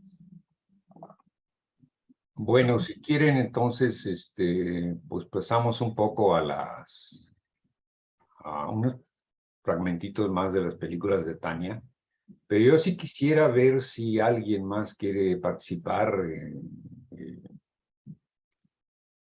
y a ver si nos da tiempo de nosotros, sobre todo que también, o quizá algunos de los compañeros que están aquí presentes, que somos profesores, sobre todo de historia del cine, en este caso, o de formas de la historia del cine, pues quizá hablar un poco de nuestras propias experiencias como profesores de esta materia, porque yo tengo la impresión que en muchas escuelas de cine ya no, ya no se enseña la historia del cine o se enseña bajo modalidades pedagógicas novedosas que quizá nos pueden ayudar a nosotros los que no las conocemos, ¿no? Por ejemplo, que aplicamos todavía quizá métodos ya pasaditos de moda. Entonces, bueno, pues por ahí iba el sentido también de esta mesa, aparte de estas excelsas aportaciones de parte de los tres ponentes. 4 ponentes. Los 4, bueno. Dice, bueno, Tania, por favor. Tenemos aquí una... es que tenemos que escribir la pregunta, si es que hay en el chat, nos indican. Ya dice Jacqueline, la doctora Jacqueline Gómez Mayorga, que se le encantaría escuchar esas experiencias. A ver, entonces, si por ahí va, Tania. Sí, yo les quería comentar, bueno, en el que fue 2014-2015, participé por invitación de Carlos Mendoza al posgrado en cine documental y en el CUEC, entonces CUEC, todavía los últimos años del CUEC, antes de ser ENAC. Y fue muy interesante porque durante 2 años estuve dando un curso propedéutico para los aspirantes a ingresar a la maestría. Y algo que era muy notorio es lo poco que sabemos de cine mexicano. La gente viene muy especializada, trabaja muchísimo y conoce directores, bueno, ¿no? Godard, sí, los grandes directores a nivel internacional, tanto europeos como norteamericanos, directores muy especializados de, no sé, continente asiático, por ejemplo, no solo Kurosawa, sino ya yéndonos a cosas mucho más especializadas. Pero yo recuerdo en particular una experiencia donde teníamos 43 candidatos y en la primera sesión les preguntaba que a quién conocían de los pioneros de la industria fílmica mexicana, los primeros cinematografistas. Y 2 personas de los 44 que había mencionaron a Toscano. Pero la mayoría de los participantes llegan sin tener mayor conocimiento. Y es muy interesante porque, y creo que aquí no es tanto una crítica como una invitación, porque nos damos cuenta que eso sucede mucho con el gremio, sobre todo de los realizadores. No se acercan tanto al conocimiento del cine mexicano, ¿no? Continuamente, no sé, los 4 aquí presentes estamos participando, organizando, colaborando en eventos académicos y a mí me llama mucho la atención la notable ausencia que hay y que es muy constante de estudiantes de cine. Para las cuestiones académicas no suelen, sobre todo cuando hablamos de cuestiones de historia, de cine, no suelen estar muy interesados.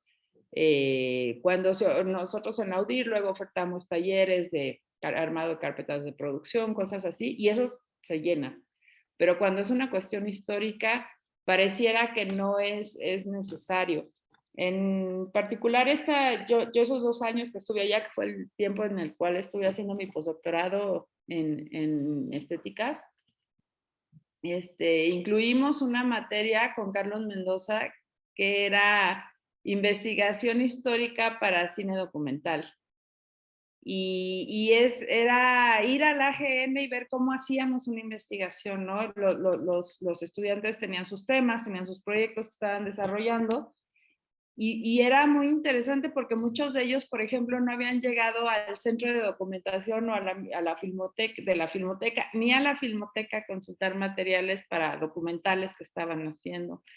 Y Carlos en ese sentido se mostraba alarmado por ello, ¿no? Y impulsó, y creo que hasta la fecha se sigue dando esa materia en la maestría, si no tengo malentendido, en algún momento la dio Álvaro Vázquez Mantecón, Lourdes Roca, David Wood, porque se vio la relevancia de que los estudiantes también se acercan a esta parte histórica, la necesidad y la relevancia. Ellos mismos, al menos las 2 generaciones con las que me tocó a mí tratar, se dieron cuenta que al entrar al archivo histórico, y no solo fílmico, sino histórico, les abría nuevos horizontes dentro de su propio planteamiento de su documental.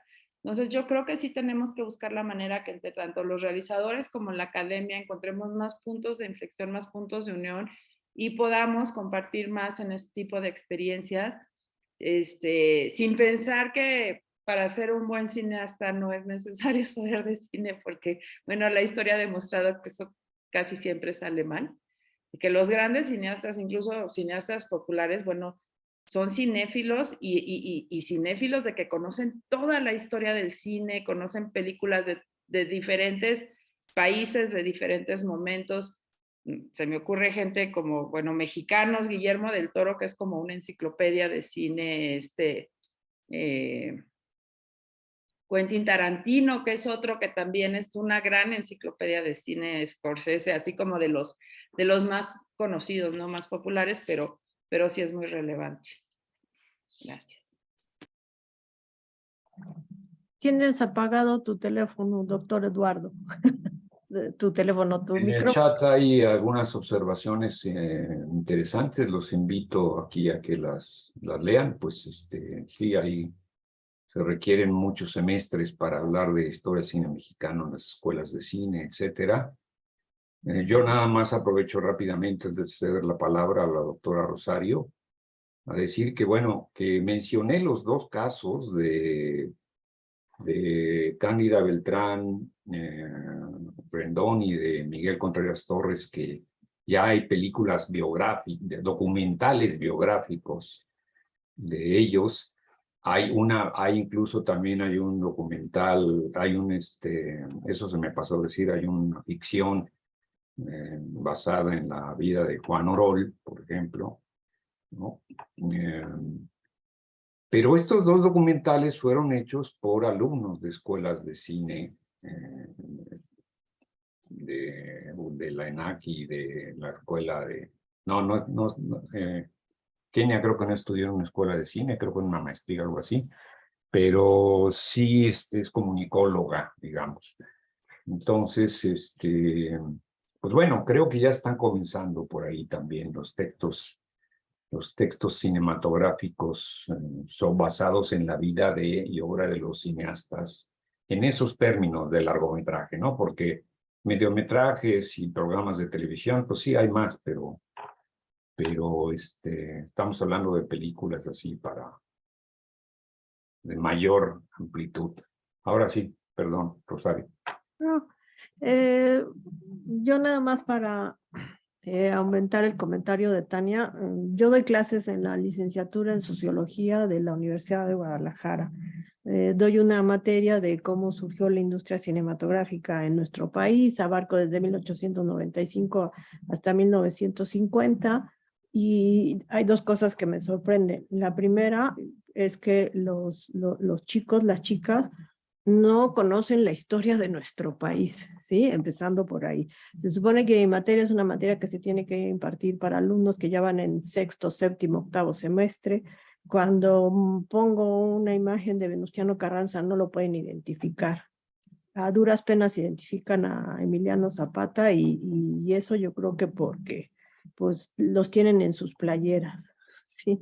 Y por el otro lado, yo les hago una pequeña encuesta y es impresionante porque no solo no saben de los inicios de nuestra industria, sino que ya no saben quién es Fernando de Fuentes, no saben, por supuesto que no han visto Allá en el Rancho Grande, y un largo, etcétera, etcétera, etcétera. Y yo, por ejemplo, ahora con las nuevas tecnologías en mi mentado Classroom, tengo las ligas para que entren a ver la página de Cineteca, los archivos de Filmoteca, las ligas de esas instituciones, y prácticamente no ven, como que no sé. Yo siento que hay mucha apatía. Eso es mi experiencia. No. Bueno, pero aquí estamos hablando de sociología, que es otra cosa. Doctor Miquel, ¿quiere decir algo a propósito? Sí, me gustaría comentar que soy profesor hace hace muchos años en una licenciatura en artes en la Universidad Autónoma del Estado de Morelos, además de posgrados, ¿no? Que es otra historia. Y en esa licenciatura tenemos una salida en cine documental. Entonces yo doy clases en esa salida a los alumnos que van en quinto, sexto, séptimo semestre. Y coincido en que muchos, la mayor parte no han tenido la experiencia de tener una formación que incluya pues, los clásicos, digamos, del cine mundial y del cine mexicano. Y entonces asumimos que eso ocurre y entonces procuramos dárselos, ¿no? Es decir, hay una formación de cine mundial y una formación de cine mexicano en dos o tres semestres. No es suficiente, desde luego, para abarcar la gran amplitud de conocimientos que se requieren en estos campos, pero una embarradita sí se llevan. Y yo creo que mi experiencia es que les es útil en su ejercicio como jóvenes documentalistas. Y por otro lado, también me parece que naturalmente son chavos que están ya interesados en el tema, que tienen muchas veces una formación que yo no tengo, es decir, formación contemporánea, quiero decir, ¿no? Es decir, TikToks y ¿no? el gigantesco mundo del audiovisual contemporáneo, que ellos están en ese mundo y yo no estoy. Entonces, sí hay como una retroalimentación también, donde yo he aprendido muchas cosas de cine contemporáneo, ¿no? Más que de cine contemporáneo, de audiovisual contemporáneo, ¿no? De cosas más breves, más cortitas, que no necesariamente se terminan en los cines, pero en donde ellos están, ¿no? Y la cosa antigua, yo insisto mucho en el poder formativo del cine mudo. El cine mudo es muy interesante porque trabaja solo con la imagen y entonces eh, es el lenguaje básico, el lenguaje fundamental, que no necesariamente es un lenguaje, por ejemplo, en el caso de Einstein, ¿no? En el caso de Sigaberto, en el caso de los grandes, de Griffith, ¿no? No necesariamente es elemental, es un lenguaje básico súper desarrollado. Bueno, esa es mi experiencia Bueno, rápidamente, a propósito de lo que decías, a mí, a su vez, Leonardo García Tsao, que es el profesor de Historia del Cine en el CCC, o uno de los profesores de Historia del Cine en el CCC, de cine en general, no de cine mexicano, me platicaba no hace mucho que él ya tiene que de plano saltarse el periodo sin sonido, o mudo, o silente, en sus clases, porque si les pone películas o les pide que vean películas de este periodo, les aburre mucho o es en blanco y negro. El profesor, ¿cómo nos pone a ver una película en blanco y negro? A los estudiantes del CCC. Entonces, bueno, eso pues resultaría un poco preocupante, según yo, pero bueno, te lo paso al costo porque tú estás hablando justamente de exactamente otra experiencia en sentido inverso, ¿no? sí, y no se aburre. Entonces, pues, entonces ahí también está la bronca de las didácticas y quizá de las personalidades, ¿no? De los profesores. Entonces, a ver, Tania, perdón, No, yo creo que si bien hay una ruptura generacional y en la forma en la que los jóvenes se comunican, entienden y demás, creo que también hay una responsabilidad de parte de las instituciones en general. Y cuando hablo de instituciones gubernamentales, culturales, académicas, donde no estamos intentando generar públicos para este tipo de cine. Nosotros crecimos viéndolo, yo crecí viéndolo en la televisión, ¿no? Era cuando se pasaba todo en televisión abierta y entonces en la mañana o en la tarde veías una película de Tintán, otra de Cantinflas, una de Pedro Infante, ibas acercándote a todas este cine y a estos personajes. Ese modelo está totalmente obsoleto. Los canales de cine los ve la gente muy mayor. Mi abuelo, que tiene 97 años, tiene cine mexicano, el canal todo el día prendido. Y ve películas tras películas tras películas, pero los jóvenes no lo hacen y no tienen las formas. Creo que no hemos encontrado la manera de hacer y creo que aquí sería muy importante que, de nuevo, todas las instituciones hiciéramos esfuerzos incluyendo a los festivales de cine, incluyendo a las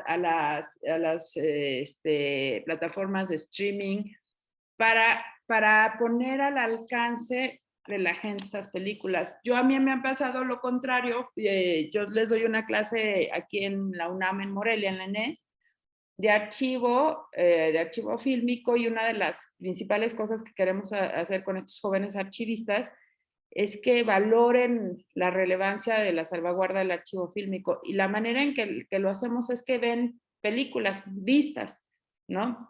Todo el mundo entendemos por qué habría que salvar Casablanca, pero a lo mejor no sabemos por qué habría que salvar una vista de 40 segundos de un señor cayéndose y levantándose. Entonces, pero en mi experiencia, los jóvenes, los estudiantes, muchos no tienen ningún interés, y bueno, eso ya es una cuestión de personalidad, pero muchos se encuentran como con una fascinación ante ver estas cosas. Hace poco tuvimos una proyección aquí organizada en el Teatro Campo, donde se musicalizó Sherlock Holmes Jr. de Buster Keaton en vivo, y yo obligué a mis estudiantes a ir, y realmente cuando salieron estaban gozosos, no conocían a Keaton, nunca lo habían visto, pero estaban muy contentos y se dieron a la tarea de ahora sí recurrir a la computadora, al celular y buscarlo. Y esa es una experiencia que se repite, que cuando se topan con ellos, se fascinan. ¿Qué es lo que pasa? Realmente si vemos la programación de plataformas, de festivales, van hacia otro sentido, y se está dejando toda esta parte de los clásicos atrás, y sin hablar de la centralización. Si uno quiere ver un ciclo de Orson Welles, no sé, de Hitchcock, pues en la Cineteca Nacional quien puede ir lo puede ver, pero en otras ciudades, en otros estados, básicamente es busca la película, si tienes el DVD, ponlo y velo. Pero creo que sí no estamos trabajando suficiente en la generación de públicos para ese tipo de cine, que se ha implementado una gran, como se está haciendo un gran impulso para cine nuevo, para cine de diferentes lugares, para cine de arte. Los festivales hacen un gran trabajo, pero sí la parte que corresponde al cine clásico va quedando, aunque sí lo hacen, va quedando un tanto atrás. Y creo que en la cuestión de la academia, lo comenta Luis Gallardo aquí en su mensaje, ¿no? Dice que habría que corregir las currículas de las materias, porque es cierto, lo que hace Rosario, lo que hace Luis, que lo que hacemos, yo creo que todos nos toca dar una materia de cine, y ves cine de orígenes ayer, ¿no? Y tienes que ver, es como si pensamos, bueno, vamos a dar la historia de México, una clase de historia de México, que también nos ha pasado y seguramente en algún momento no lo han pedido. Yo tenía una materia que era historia de América Latina, en un semestre. O sea, ¿cómo se ve la historia de América Latina? ¿Dónde empieza la historia de América Latina para quien hace esas currículas? Es lo mismo con el cine, que no se le da esa relevancia dentro de las mismas currículas, y creo que sí tendría que ser un trabajo integral, y creo que además tendríamos que, en lugar de que se hicieran como estas divisiones entre, de nuevo, realizadores, investigadores, archivistas, fuera como un trabajo común, ¿no? El Coloquio Nacional de Historia Regional, Historia del Cine Regional, como lo mencionaba Ángela al inicio, pues ha sido un gran semillero de historiadores, pero además ha sido también un lugar donde se plantean preguntas y se plantean resolver necesidades para llenar estos huecos en la historia del cine, pero es el único, ¿no? No hay otro espacio así. Entonces, sí, si bien es cierto que hay esta ruptura generacional, o ruptura, o distancia, o yo ya no sé cómo llamarla, porque yo misma tengo una de 12 años que ya no sé si es ruptura, distancia, abismo entre nosotras,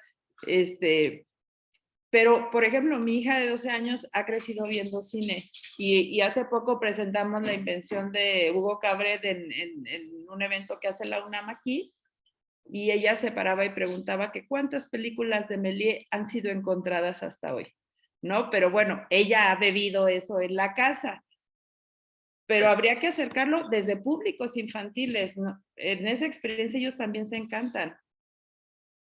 Sí, Ángel. Bueno, yo agregaría el gran trabajo que ha hecho Lauro Zavala, ¿eh? lleva 21, 21 congresos con cientos de participantes, ¿no? En los 20, y muchos estudiantes formados y en cierta forma son complementarios el trabajo que ha hecho Eduardo y el trabajo que ha hecho Lauro, porque como mencionabas, Eduardo, la orientación de Lauro es más hacia el análisis fino, ¿no? Hacia la teoría cinematográfica, que es algo que no habíamos desarrollado en México, ¿eh? No, nadie había desarrollado, como lo ha hecho Lauro, el continente gigantesco de la teoría cinematográfica. Y ahí va eso, ¿no? Ahí va con libros y con artículos y con congresos, ¿no? Fantástico. Y con películas que ya se Sí. están haciendo también sobre. Sí, sí, sí. Sí, Entonces, me parece que yo veo el vaso medio lleno. También las películas están mucho más accesibles ahorita claro, que hace claro. 20 años, ¿no? O sea, Sí, hace sí, 20 años tenías que ir a una filmoteca a ver una película mexicana, antigua, ¿no? Nada que ver. O sea, hay cada vez más oferta y tampoco creo que haya una ruptura generacional tan notable, ¿no? O sea, los chavos están produciendo, cada vez hay más y más y más y más productos. Que no estén produciendo con las bases que a nosotros nos gustarían de sólidas de historia del cine, pues es hasta cierto punto, sí, lamentable, ¿no? Creo podemos lamentarnos de que no haya un mayor conocimiento de eso, pero a diferencia de muchos de nosotros, tienen, a diferencia de mí, ¿no? Tienen un conocimiento horizontal de sus generaciones, de los coreanos y de los, ¿no? Y que está increíble, o sea, también está increíble eso, ¿no? La transnacionalización del conocimiento cinematográfico al que estamos sometidos por la fantástica oferta que hay ¿no? A través de las computadoras.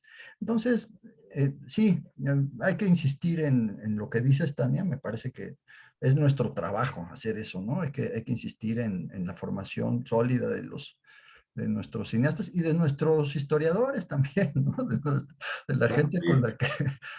de nuestros analistas, ¿no? Hay que insistir en eso, pero yo no veo tan mal, ¿no? Al contrario, creo que estamos en un buen momento. Muy bien, no sé, ya estamos 2:10, creo que tenemos límite 2:15, quizá, no sé si habrá, bueno, aquí la doctora Jacqueline puso en el chat el papel de las y los docentes es importante para recuperar, actualizar y poner a disposición de estudiantes el trabajo que realizan ustedes como historiadores. Ok, muchas gracias. Bueno, entonces, pues yo creo que ya podemos dar por concluida nuestra mesa. Yo me reitero agradecido con Sepancine por esta apertura que nos brindó para este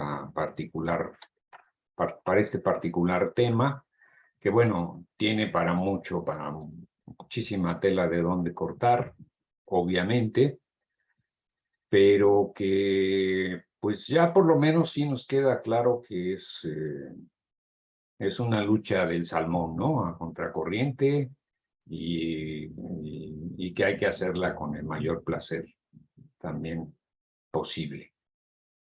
Entonces, bueno, yo sobre todo a las y el ponente de esta mesa les agradezco muchísimo el esfuerzo que sé que tuvieron que hacer para estar en esta mesa. Agradecemos todos a Sepancine, insisto, y pues el Congreso apenas está comenzando, hay que seguirlo, hay muchísimas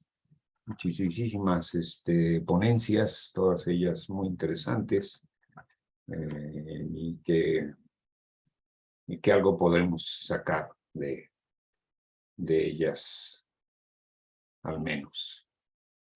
Bueno, pues muchas gracias al equipo que nos ayudó y al apoyo logístico, y estamos en contacto. Muchas gracias. Hasta luego. Gracias, Eduardo, Buenas Rosario, tardes. Tania, Gracias Ángel. por los Gracias, muy amable. Un comentarios. gusto verles. Gracias. Gracias. Hasta luego. Y bueno, les invitamos a la siguiente sesión después de la comida. Y sí, Sí. ya vamos a comer y ya regresaremos. Hasta luego. Gracias, Adiós. Hasta chao. luego.